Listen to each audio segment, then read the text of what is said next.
well done for your training, but you need to do these 3 stretches. Or start off with the hip flexor stretch. Up against the wall.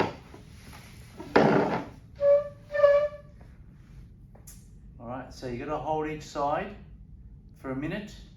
You're going to make sure I'm stretching my left hip flexor here. Push forward and hold for as long as you can, okay? And it's a minute each side. Okay, stretch number 2 will be your hamstrings. If you haven't got a stretch band, I'll leave it up to you. You can use a towel. Down like so. I'm stretching my left hamstring. Up.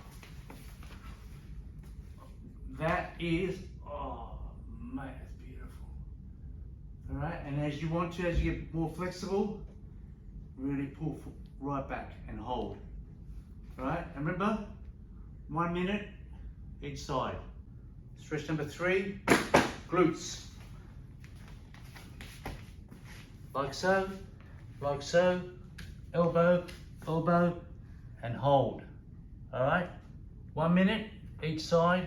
As you get better, you bring your leg further forward, you push your left glute, I'm stretching my left glute, right down, hold, right there, you can come further forward, beautiful.